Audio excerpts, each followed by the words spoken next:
Get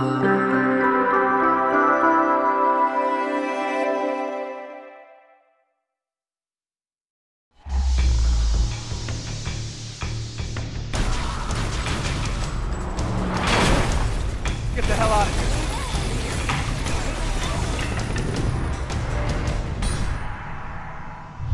Bienvenue dans Inside, l'émission qui vous prépare à des combats survoltés.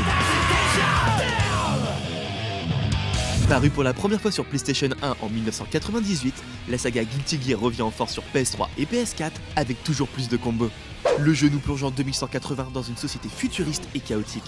Des armes humaines appelées Gear mènent bataille contre l'humanité. Face à eux se dresse l'ordre sacré des Chevaliers Saints, de puissants combattants capables de rivaliser avec les Gears.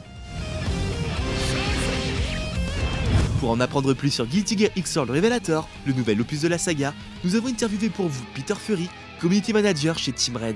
Alors tout d'abord, on aurait aimé savoir si ce Guilty Gear était une suite directe de Guilty Gear Xrd Sign. Revelator has a full new story mode that picks up after the story of Sign. So I'm not going to reveal the end of the story of Sign in case you didn't play it yet. But it picks up afterwards. What happens is they lose a friend, basically, and it's about trying to get her back. And of course it focuses mostly on Sol Bad Guy and Kai Kisk like normally, but some of the new characters play a big role as well. And there's also the new episode mode, which is basically the arcade mode from fighting games.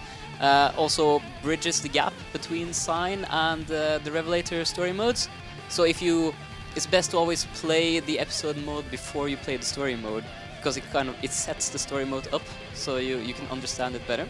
And we will also be providing the story mode from Sign in Revelator. So if you didn't play Sign, you can buy Revelator and you don't have to jump into the middle of a story and don't know what's going on. La saga Guilty Gear nous a toujours offert un bon nombre de personnages jouables. Mais alors dans ce cas, cet opus possède-t-il lui aussi un nombre conséquent de combattants? It's 23 characters in total. That's including all the 6 new characters and the DLC character. Everyone except Raven and Kum, Heiyun and Dizzy are unlocked from the beginning. Raven and Heiyun, you can buy them as DLC, so to unlock them immediately, or you can unlock them in the game with the currency in the game. So for example, if you're running a tournament and you need to have it unlocked immediately and don't have time to play the game, then you can just get the DLC, but you could also just get them in the game if you're playing a lot. The only character you will ever have to buy is Dizzy, who will come out after the game has released. Parmi les 23 personnages disponibles, pouvez-vous nous dire quel est votre favori et pour quelle raison? Raven. Raven is my favorite. He's one of the new characters. He has been technically playable before in Guilty Gear 2 Overture, which is not one of the main Guilty Gear games. But he's appeared several times as a non-playable character. This is the first time he's properly playable in a Guilty Gear game. And not many people have had their hands on him yet, but I have him in the office. But I think he's good. I think he's probably one of the best characters in the game. Une des nouveautés de cet opus est un salon multijoueur où les joueurs peuvent se parler et faire des activités. Pouvez-vous nous en dire un peu plus à ce sujet? It's like an online lobby where you have your own little character where you can walk around. You can unlock customization items for them. So you know new outfits and new emotes, new sentences you can say. You can also go fishing. You can use your currency. It's kind of like gambling almost, in that you can use 200 or 1,000 of your currency that you earn in the game, and then you have a chance to win something cool when you go fishing.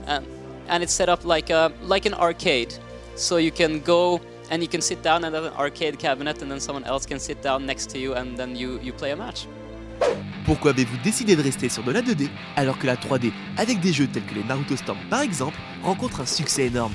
They're very different games though. I would say they're different genres altogether. So Arc System Works has done similar things in the past, like the Overture games for Guilty Gear that were 3D brawler games. They were never quite received as well as the mainline Guilty Gear games. So, they might do something like that in the future, but for now the focus is squarely on creating the best 2D fighting games. Des jeux de combat dans votre style comme les Street Fighter ou encore les Tekken sont nombreux sur le marché. Alors pouvez-vous nous expliquer la différence entre Guilty Gear et ses principaux concurrents?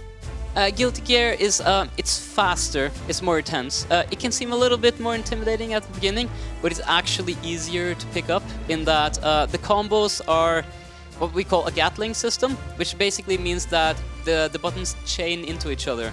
So for example in Street Fighter, if you want to do a combo, you have to time the links. So you do like medium punch, hard punch into a special move, but then you have to time it properly in order to make it work. You don't have to in Guilty Gear. You can do like punch slash, hard slash and just tap it out, and that will be a combo.